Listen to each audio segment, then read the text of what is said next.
Olá, meu nome é Helena Fontana, eu sou acadêmica de medicina da PUC-PR Curitiba e esse é o meu trabalho sobre análise de retenção de conhecimento na ausculta cardíaca com uso de simulação de alta e baixa complexidade na educação médica, avaliação subjetiva e avaliação dos métodos pelos participantes. O meu professor orientador é o Fábio Rocha Farias.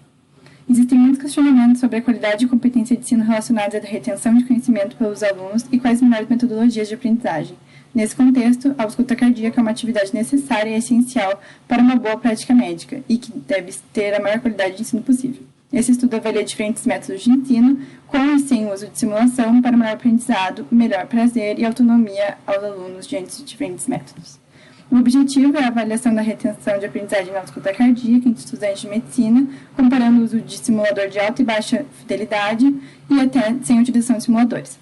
Avaliar também a satisfação dos alunos quanto ao método utilizado através de uma avaliação subjetiva de retenção de conhecimento. A metodologia foi feita entre alunos que estudam na PUC-PR, que não cursaram a disciplina de cardiologia, e esses alunos foram divididos em 3 grupos.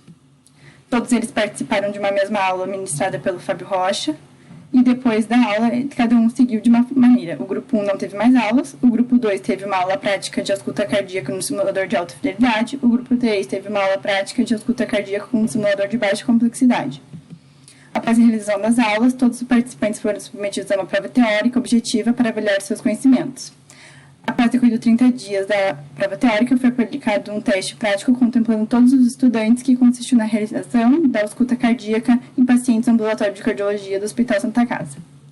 Após 3 meses da realização da prova teórica, foi aplicado para todos os participantes uma nova prova teórica objetiva para podermos comparar as respostas entre os 3 grupos. Além disso, foi aplicado um questionário para avaliação pelos estudantes da experiência obtida em cada método de ensino aplicado, incluindo itens como segurança pessoal para a realização de ausculta em pacientes reais e autopercepção em retenção de conhecimentos obtidos.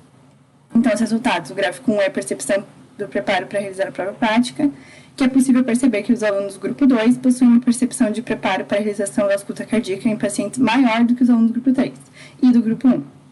O estudo do gráfico 2 demonstra que todos os estudantes que utilizaram o simulador de alta fidelidade no Harvard, no processo de aprendizagem, consideraram a metodologia mais prazerosa, o que não aconteceu nos outros 2 grupos.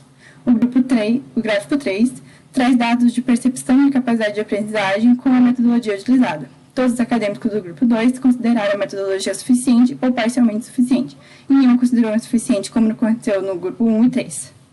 Ao analisar o gráfico 4, obtivemos informações relacionadas à autoconfiança dos pacientes para a realização da prova prática e ausculta cardíaca. Muitos pacientes dessa pesquisa afirmaram ter autoconfiança para realizar a avaliação.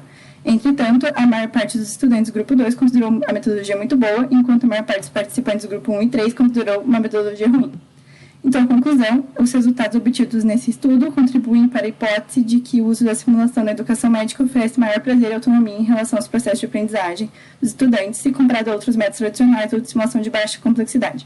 Embora nenhum dos alunos teve autoconfiança, esse método foi o melhor preferível entre os alunos. Muito obrigada.